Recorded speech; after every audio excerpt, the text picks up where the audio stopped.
ketika kita tahu bahwa penghinaan, pelecehan kepada Nabi itu sunnatullah, kita juga tahu bahwa pelecehan tersebut tidak akan mempengaruhi kemuliaan para Nabi itu.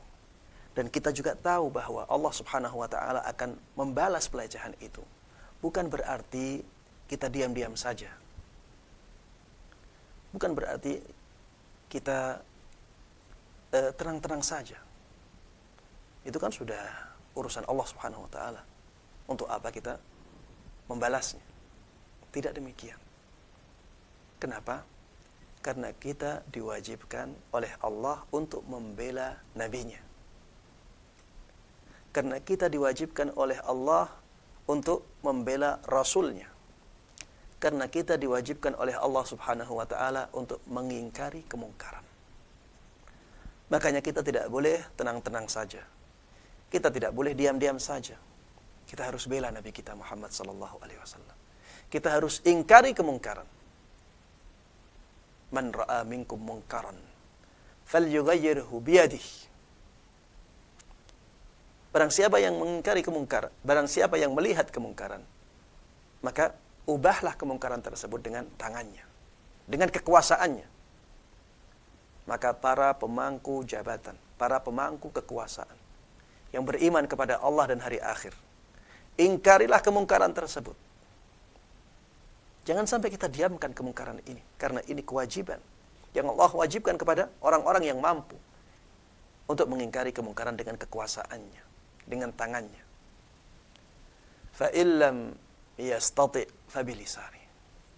Apabila orang tersebut tidak mampu mengingkari kemungkaran dengan tangannya, dengan kekuasaannya, maka silahkan ingkari dengan lisan.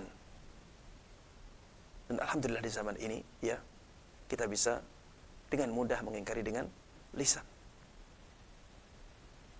Kita bisa nulis status, ya, untuk mengingkari perbuatan tersebut, untuk menjelaskan buruknya perbuatan itu dan bahayanya perbuatan tersebut. Kita bisa mengingkari dengan video-video pendek.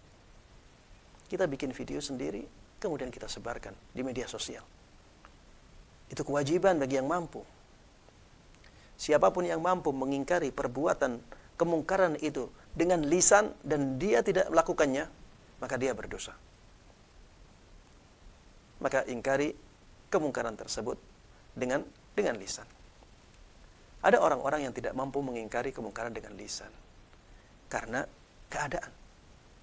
Ya, ada orang yang demikian karena keadaan dia tidak mampu mengingkari kemungkaran dengan lisannya. Karena kalau dia ingkari, dia akan dikeluarkan misalnya dari pekerjaannya. Akhirnya dia merasa ini mudaratnya lebih besar bagi dirinya. Kalau dia ingkari, nanti ia akan membahayakan dirinya di jalan nanti, ya. Maka orang-orang yang seperti ini berarti dia tidak mengingkari atau boleh untuk tidak mengingkari dengan lisannya. Orang-orang yang demikian diwajibkan untuk mengingkari dengan hati. Fa illam yastati' fa biqalbihi. Apabila dia tidak mampu untuk mengingkari dengan lisannya, maka silahkan ingkari dengan hati. Wa dzalika adhaful iman. Dan itulah iman yang paling lemah. Ketika Rasulullah sallallahu alaihi wasallam mengatakan wa dzalika adhaful iman, tidak mengatakan fa illam yastati', ya. Rasulullah katakan itulah iman yang paling lemah, dan Rasulullah tidak katakan apabila dia tidak mampu. Ini menunjukkan bahwa semua orang mampu mengingkari dengan hatinya. Dan ini menunjukkan bahwa pengingkaran dengan hati itu diwajibkan kepada setiap mukmin ketika melihat kemungkaran. Apalagi kemungkarannya berupa pelecehan terhadap Nabi yang harusnya paling dia cintai melebihi siapapun kecuali Allah Subhanahu wa Ta'ala.